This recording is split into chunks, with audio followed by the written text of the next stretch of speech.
ನೀವು ಎಲೆಕ್ಷನ್ ಮಾಡ್ರಿ, ನೀವು ಎಲೆಕ್ಷನ್ ಮಾಡ್ರಿ, ನೀವು ಕಾನ್ಸ್ಟಿಟ್ಯೂಷನ್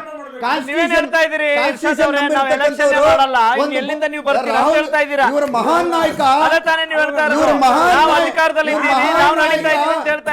ಇವರು ಮಹಾನ್ ನಾಯಕ. ಕಾನ್ಸ್ಟಿಟ್ಯೂಷನ್ ಬುಕ್ ಇಟ್ಕೊಂಡ್ ಬಂದ್ರು, ರಕ್ಷಣೆ ಮಾಡ್ತೀವಿ ಕಾನ್ಸ್ಟಿಟ್ಯೂಷನ್ ಅಂತ. ಇವರ ಯೋಗ್ಯತೆಗೆ 3.5 ವರ್ಷ ಆಯ್ತು, ಇವರು ಮಾಡಿಲ್ಲ. ಅವರು 2.5 ವರ್ಷ, 6 ವರ್ಷ.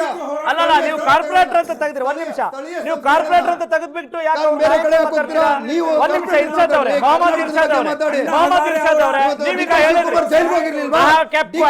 ನಾನು ಕುತ್ಕೊಂಡಿದ್ದೆ, ನಾನು ಸುಮ್ಮನೆ ಕುತ್ಕೊಂಡಿದ್ದೆ. ಒಂದ್ ನಿಮಿಷ ಶಶಿಧರ, ಒನ್ ಮಿನಿಟ್ ಶಶಿಧರ ರಾಜ್ಯ, ಅಲ್ಲ ಒಂದ್ ನಿಮಿಷ ನೋಡಿ, ಕ್ಲಿಯರ್ ಆಗಿ ಹೇಳಿ. ವಾಗ್ದಾನಗಳನ್ನು ಮಾಡ್ಕೊಂಡು ಬಂದು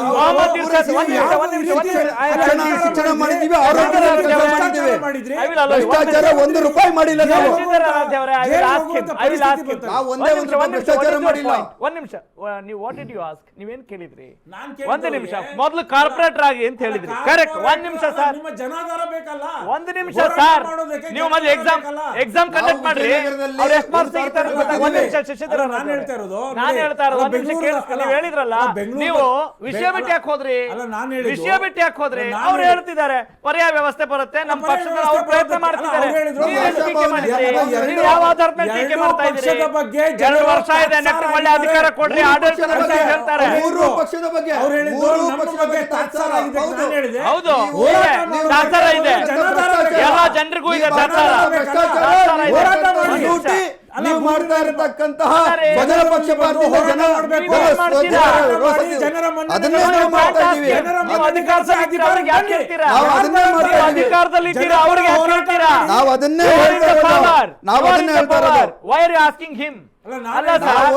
ನೀವೀಗ ಅವರು ಅಧಿಕಾರದಲ್ಲಿದ್ರೆ ನಾವು ಕೇಳ್ತೀವಿ, ಅವರು ಅಧಿಕಾರದಲ್ಲಿದ್ದ ನಾವು ಕೇಳ್ತಾ ಇದ್ವಿ. ಈಗ ನೀವು ವಿರೋಧ ಪಕ್ಷಗಳಾಗಿ ಆಡಳಿತ ಪಕ್ಷದವರಾಗಿ ಮೆರಿತಾ ಇದ್ದೀರಲ್ಲ ಸರ್, ಹೌದು ಮೆರಿತಾ ಇದ್ದೀರ ಅಂತ ಹೇಳ್ತೀನಿ ನಾನು. I am telling the same thing. ಯಾಕೆ ಅಂತ ಹೇಳ್ತೀನಿ, ನೀವೇನ್ ಹೇಳಿದ್ರಿ?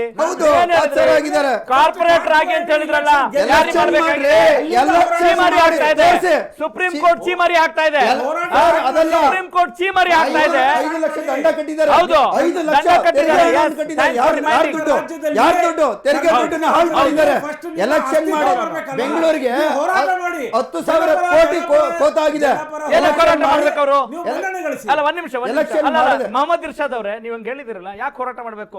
ಜನರು ಹೋರಾಟ ಮಾಡಿ ಅಂತ ಹೇಳೋದು ಒಬ್ಬ ಆಡಳಿತ ಪಕ್ಷದ ವಕ್ತಾರರಾಗಿ ಎಂತ ಅದು ಅಪಮಾನ ಗೊತ್ತಾ ನಿಮ್ಗೆ? ಯಾಕೆ ಹೋರಾಟ ಮಾಡಿ ಅಂತ ಹೇಳ್ತಿದ್ರಲ್ಲ, ಅಂದ್ರೆ ಇವರು ಕ್ಯಾಪಬಲ್ ಜನ ಬಯಸಿದ್ರೆ ಗೆದ್ದೆ ಗೆಲ್ತೀವಿ. ಹೋರಾಟ ಮಾಡಿ ಅಂತ ಹೇಳ್ತಿರಲ್ಲ, ನಾವು ಆಡಳಿತ ಕೊಡ್ತೀವಿ, ಅವ್ರು ಯಾಕೆ ಬರ್ಬೇಕು? ಅವ್ರು ಯಾಕೆ ಹೋರಾಟ ಮಾಡ್ಬೇಕು? ಅವ್ರು ಯಾವ ಕಾರಣಕ್ಕೆ ಹೋರಾಟ ಮಾಡ್ಬೇಕು? ಯಾಕಂದ್ರೆ ಇವ್ರು ಲೂಟಿ ಮಾಡ್ತಾರೆ, ಭ್ರಷ್ಟಾಚಾರ ಮಾಡ್ತಾವ್ರೆ, ಸ್ವಜನ ಪಕ್ಷಪಾತ ಮಾಡ್ತಾವ್ರೆ, ಮಲ್ಲಿಕಾರ್ಜುನ್ ಖರ್ಗೆ ಮಗನ ಹೋಮ್ ಮಿನಿಸ್ಟರ್ ಮಾಡ್ತಾವ್ರೆ, ಸಿದ್ದರಾಮಯ್ಯನ ಮಗನ್ನ ದೊಡ್ಡ ಖಾತೆಗಳು ಕೊಡ್ತಾವ್ರೆ, ಸಾಮಾನ್ಯ ಕಾರ್ಯಕರ್ತರನ್ನ ದೂರ ಇಡ್ತಾವ್ರೆ. ಇವರು ಕುಟುಂಬ ರಾಜಕಾರಣ ಮಾಡ್ತಾ ಇದ್ದಾರೆ. ಅದಕ್ಕೋಸ್ಕರ ನಮಗೆ ಬರಬೇಕು,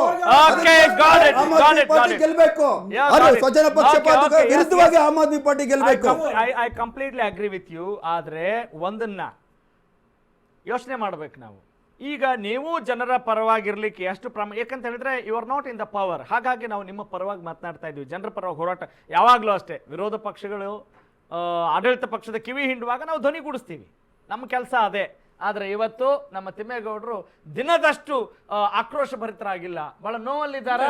ಮೌನವಾಗಿದ್ದೀರಾ ಏನು, ಅಥವಾ ಅಸಹಾಯಕರಾಗಿದ್ದೀರಾ ಏನು? ಇಲ್ಲ, ಎಂದಿನಂತೆ ಇರುವಂತ ಪ್ಲೀಸ್ ಕ್ಯಾಮ್ರಾ ಪ್ಯಾನ್ ಮಾಡಿ. ತಿಮ್ಮೇಗೌಡರನ್ನು ತೋರಿಸ್ತಾ ಇಲ್ಲ ನೀವು ಸರ್. ನಮ್ಮ ಏನಿದು? ನಮ್ಮ ಪಕ್ಷ ಯಾವತ್ತು ಹೋರಾಟದಿಂದ ಯಾವತ್ತು ನಮ್ಮ ಪಕ್ಷ ಸ್ಥಾಪನೆ ಆಯ್ತೋ ಅವತ್ತಿಂದ ಇವತ್ತಿನವರೆಗೂ ಏನು ಹೋರಾಟ ಇದೆ, ಏನು ನಮ್ಮ ಪಕ್ಷದ ಸ್ಟ್ಯಾಂಡ್ ಇದೆ, ಅದು ಇದ್ದೇ ಇರ್ತದೆ. ಅದರಲ್ಲಿ ಬದಲಾವಣೆ ಇಲ್ಲ. ನಮ್ಮ ಖಂಡಿತ ಇಲ್ಲ. ಒಂದ್ ನಿಮಿಷ, ಪಕ್ಷಗಳನ್ನು ಒಡೆದು ಆಗಿರ್ತಕ್ಕಂಥದ್ದು ಜೆಡಿಎಸ್.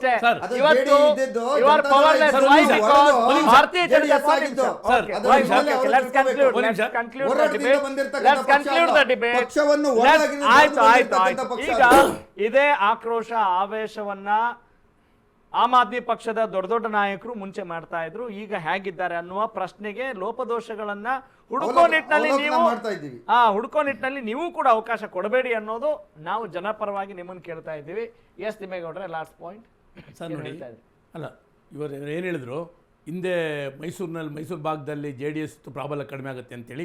ಕಳೆದ ಬಾರಿ ಏನಾಯ್ತು ಅಂದ್ರೆ ಯಾಕೆ ಕಾಂಗ್ರೆಸ್ ಅಲ್ಲ ಹೇಳ್ತೀನಿ, ಯಾಕೆಂದ್ರೆ ಸನ್ಮಾನ್ಯ DK ಶಿವಕುಮಾರ್ ಸರ್ ಒಂದು ನಿಮಿಷ, ಸನ್ಮಾನ್ಯ DK ಶಿವಕುಮಾರ್ ನನಗೆ ಪೆನ್ನು ಪೇಪರ್ನ ಕೊಡಿ, ಈ ಭಾಗದ ನಾನು ಅಧ್ಯಕ್ಷನಾಗಿದ್ದೇನೆ, ಈ ಅಧ್ಯಕ್ಷರಾದವರು ಮುಖ್ಯಮಂತ್ರಿ ಆಗುತ್ತೆ ಅಂದಾಗ ಈ ಭಾಗದ ಎಲ್ಲರೂ ಕೂಡ ಅವ್ರಿಗೆ ಮುಖ್ಯಮಂತ್ರಿ ಆಗ್ತಾರೆ ಅಂತ ಒಂದೇ ಕಾರಣಕ್ಕೆ ಎಲ್ಲರೂ ಓಟ್ ಹಾಕಿದ್ರು. ಇಲ್ಲ ಅಂದ್ರೆ ಅಷ್ಟು ಪರ್ಸೆಂಟ್ ಬರ್ತಿಲ್ಲ ಅದು ಲೇಟ್ ಆಗಾಯ್ತು ಸರ್. ನಾನು ಹೇಳ್ತೇನೆ ನೋಡಿ, ಅದಕ್ಕೇನೇನೆಲ್ಲ ಆಯ್ತು ಸರ್, ನೋಡಿ ಅದಕ್ಕೇನೇನಾಯ್ತು ಅದೆಲ್ಲ ಅದು ಒಂದಿಡಿ. ಆದ್ರೆ ಇವಾಗ ಹೇಳ್ತೀನಿ, ನಮ್ಮ ನೋಡಿ ಸರ್, ಮುಂದೆ ನೋಡಿ ನಮ್ಮ ಕರ್ನಾಟಕದಲ್ಲಿ ಏನು ಹಳೆ ಮೈಸೂರು ಭಾಗ ಇರ್ಬೋದು, ಉತ್ತರ ಕರ್ನಾಟಕ ಇರ್ಬೋದು, ನಮ್ಮ ದೇವೇಗೌಡರು ಸಾಹೇಬರು ಕುಮಾರಣ್ಣವರು ಏನು ಅಭಿವೃದ್ಧಿ ಕೆಲಸವನ್ನು ಕೊಟ್ಟಿದ್ದಾರೆ, ಜನ ಕೊಟ್ಟಿದ್ದಾರೆ. ಹಾಗಾಗಿ ಅದನ್ನು ಮರೆಯೋದಿಲ್ಲ. ಪಕ್ಷದ ಮುಂದಿನ ಬಾರಿ ಬಿಟ್ಟು ಹೋಗಕ್ ಆಗಲ್ಲ, ಸದ್ಯಕ್ಕೆ ಅಂತ ಸ್ಥಿತಿಲಿ ಇದೀವಿ. ಇಲ್ಲ ಸರ್, ನೋಡಿ ಒಂದ್ ನಿಮಿಷ ಸರ್, ಆತರಲ್ಲ, ಇನ್ನು ಹೆಚ್ಚಿನ ಸೀಟನ್ನ ನಮ್ಮ ಪಕ್ಷ ಗೆದ್ದೇ ಗೆಲ್ಲುತ್ತೆ. ಮುಂದಿನ ಸಾರಿ ಖಂಡಿತ 100ಕ್ಕೆ 100 ಕರ್ನಾಟಕದಲ್ಲಿ ಬದಲಾವಣೆ ಆಗುತ್ತೆ. ಕುಮಾರಣ್ಣನ ನೇತೃತ್ವದಲ್ಲೇ ಜನಪರವಾದಂತ ಸರ್ಕಾರ ಬರುತ್ತೆ. ಅಂದ್ರೆ ಭಾರತೀಯ ಜನತಾ ಪಕ್ಷ ನನ್ನ ನೇತೃತ್ವ ಅಂತ ಹೇಳಿದೆ ಬಿಟ್ಟ ನೇತೃತ್ವ ಅಂದ್ರೆ ಬರೀ JDS ಅಥವಾ ಭಾರತೀಯ ಜನತಾ ಪಕ್ಷ ಕರ್ಕೊಂಡ ಥ್ಯಾಂಕ್ ಯು ತಿಮ್ಮೇಗೌಡ್ರೆ, thanks for your clarity. Mohammad Irshad ಅವರೇ ಥ್ಯಾಂಕ್ ಯು, ಶಶಿಧರ್ ಅವರೇ ಧನ್ಯವಾದ. ಕಾರ್ಯಕ್ರಮದಲ್ಲಿ ಜಾಯಿನ್ ಆಗಿದ್ದಕ್ಕೆ ನಿಮ್ಮೆಲ್ಲರಿಗೂ ಕೂಡ ಧನ್ಯವಾದಗಳನ್ನ ಅರ್ಪಿಸ್ತಾ ಇಷ್ಟೇ. ಹಾಗಾದರೆ ನಮ್ಮ ಕೆಲಸ ಏನು? ನಿಮ್ಮ ಕೆಲಸ ಒಂದು ಪ್ರಶ್ನೆ ಮಾಡೋದಷ್ಟೇ ಅಲ್ಲ, ಸರಿಯಾದಂಥ ಅಭ್ಯರ್ಥಿಯನ್ನು ಆಯ್ಕೆ ಮಾಡೋ ನಿಟ್ಟಿನಲ್ಲಿ ಮುಂದಿನ ದಿನಗಳಲ್ಲಿ ನಾವು ದಿನೇ ನಾವು ಕೂಡ ತಯಾರಾಗಬೇಕು. ಬರೀ ಅವ್ರವ್ರು ಅಷ್ಟೇ ಅಲ್ಲ, ಆ ಸಮುದಾಯ ಈ ಸಮುದಾಯ ಅಲ್ಲಿ ಹಿಂಗೆ ನಾವು ಕೂಡ ನಮ್ಮ ಜವಾಬ್ದಾರಿನೂ ಇದೆ ಅಂತ ಹೇಳ್ತಾ ಈ ಹೊತ್ತಿನ ಟಾಪ್ ಸ್ಟೋರಿ ಮುಗಿಸ್ತಾ ಇದ್ದೀನಿ. ನಾನು ನಿಮ್ಮ ರಾಘವ ಸೂರ್ಯ, ನಮಸ್ಕಾರ.